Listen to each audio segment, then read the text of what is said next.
Yo, no matter what platform you watching on, Facebook, moviepilot.com, YouTube, Twitter, my Instagram link. What up, world? Um, this is a movie talk video that I got requested like a year ago, right around the time Edge of Tomorrow came out. And I think I decided to do Mark Wahlberg instead, and then just every month it just didn't fit any of what was going on as far as what I wanted to do. But on the very last day of July, Mission Impossible Rogue Nation came out. So I said in August, I'm a movie talk Tom Cruise. Man, I'm a Tom Cruise fan, man. He can arguably be called an underrated actor. He's been doing it since the really early 80s, and he's been in a lot of hits.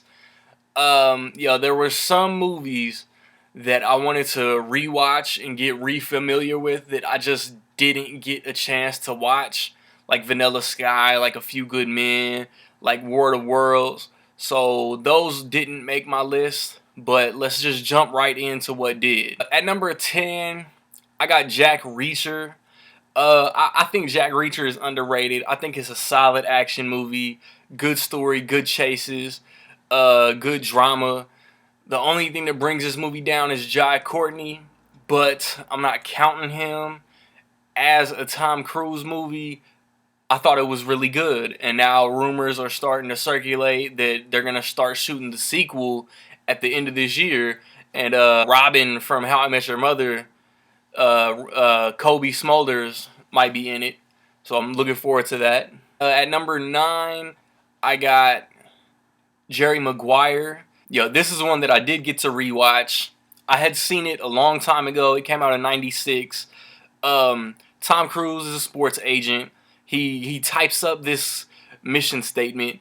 Gets fired basically. Him and Renee Zellweger like go off on their own, and when he's leaving the office, I didn't realize that Half Baked stole the "Who's coming with me" bit from Jerry Maguire. A lot of other comedies have bit Jerry Maguire, and I didn't realize it until I was watching Jerry Maguire.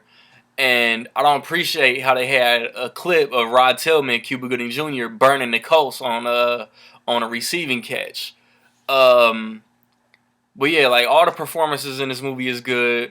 It's better than I thought, and I hope that y'all remember that the human head weighs 8 pounds. I'm surprised that it actually made my list, but I did really like it. It's probably one of Cameron Crowe's best movies. At number 8, I got The Color of Money. If you go back to my second ever movie talk video, I did Martin Scorsese. Martin Scorsese directed this.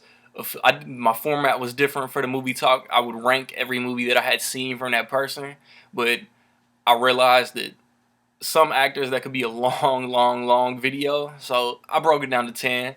And The Color of Money makes my Tom Cruise video. It's an underrated Tom Cruise movie. It's an underrated Scorsese movie.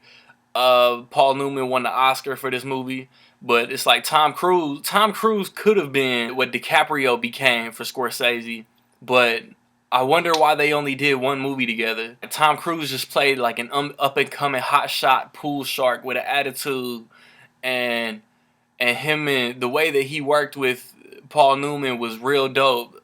The sister from Scarface played his girl, and they all had like a real dope relationship. And it's one of Forrest Whitaker's earliest movies too, but he's in it for like 5 seconds. I don't know.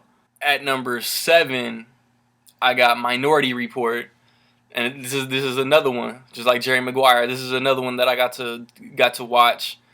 And man, it was real good because Tom Cruise is like the hot shot cop, and you got these kids who are just in this pool and they can see visions of what will happen. So they call it like pre-law or something like that, pre-murder or something like that, pre-crime. Like they see Tom Cruise doing some shit. So Tom Cruise is on the run.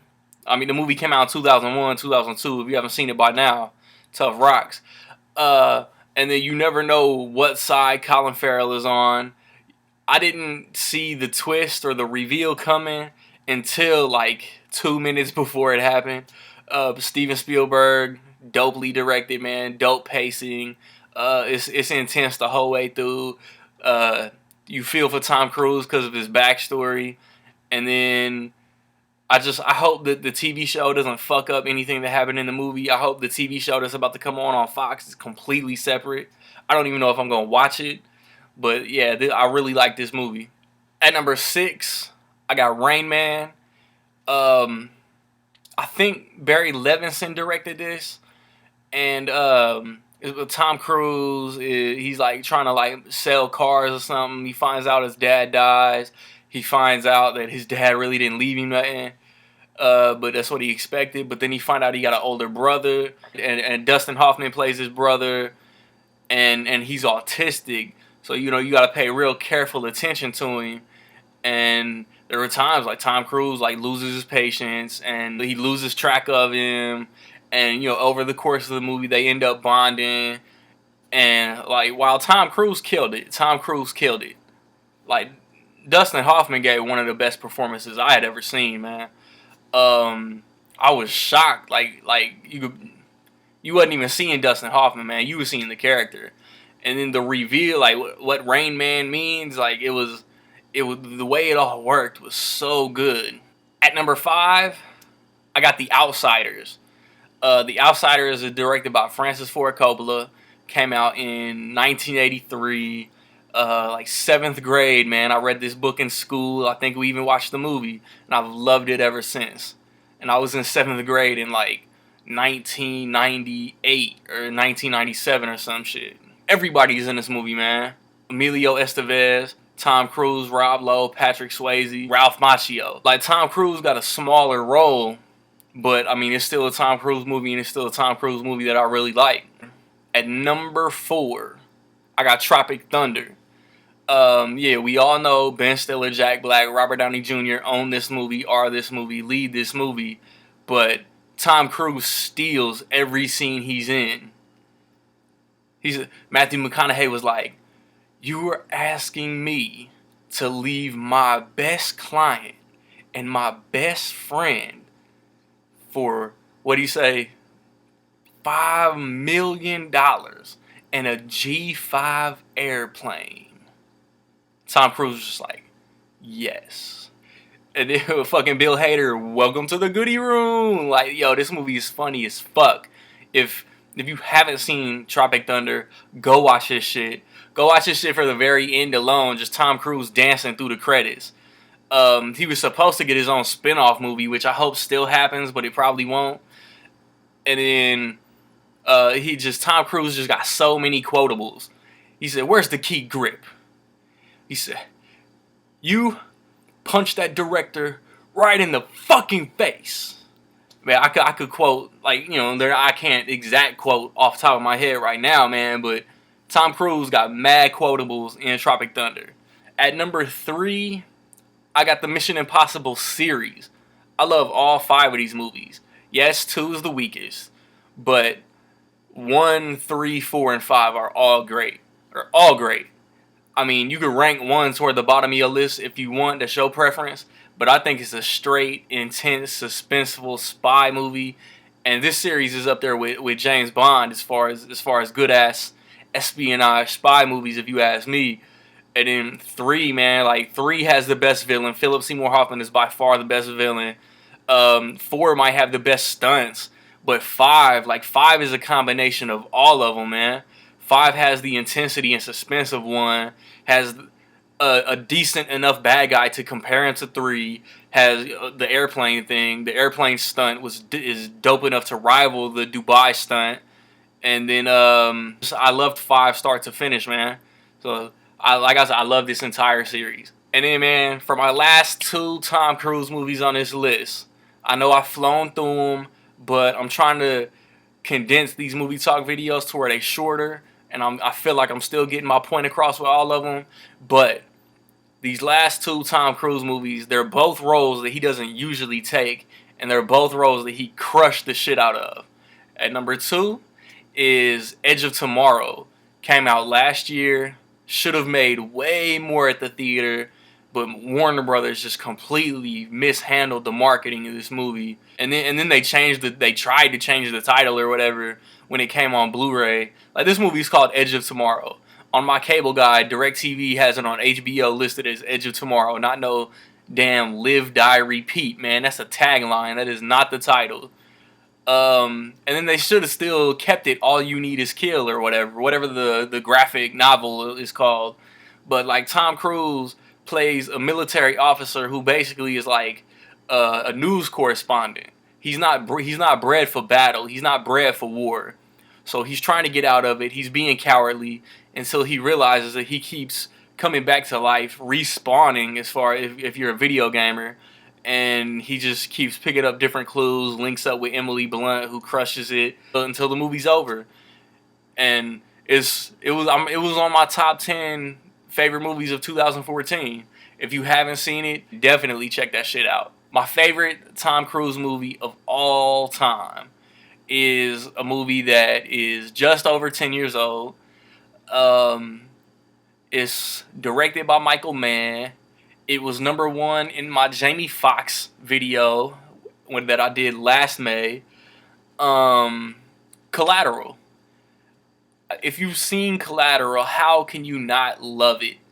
I've never seen another movie where Tom Cruise plays a villain. Like, is he really the villain in Interview with the Vampire? I saw that years ago. But, I mean, he was more the character that they tried to get you to feel for. Like, you don't feel shit for Tom Cruise in Collateral. He goes around, he's a hitman. He just, he takes care of his contracts. And he got Jamie Foxx hostage, basically. And he killed that shit. Like, Collateral, man, the suspense in this movie is entertaining start to finish. And the performances are dope as hell. Like, I want to see, like, the way Tom Cruise worked with Scorsese. He's worked with Spielberg. He's worked with Michael Mann. Like, I want to see him work with more caliber directors, you know what I mean? He's worked with Paul Thomas Anderson. Like, I want to see Tom Cruise, like, just randomly in a Coen Brothers movie, randomly in a Tarantino movie, randomly in a Christopher Nolan movie. I mean, there's so many movies, man. Like, if I didn't say a movie that you feel like should have been in the list that's in your top 10 favorite Tom Cruise movies, man, let me know, man. Drop a comment. I mean, Tom Cruise has an extensive filmography. Let me know your favorite Tom Cruise movies, whether it's your favorite overall, 5, 10, drop a comment. Next month, I'm leaning towards doing my favorite DC animated releases, to include Batman Mask of the Phantasm, and then all the straight-to-video movies that I've been reviewing over the past couple years. So stay tuned for that. My reviews for We Are Your Friends and No Escape are posted, as well as Hitman Agent 47 and American Ultra. Stay tuned next week for the Transporter Refuel review and my top 5 favorite movies of summer video. Find me where y'all find me, whatever outlet. Peace.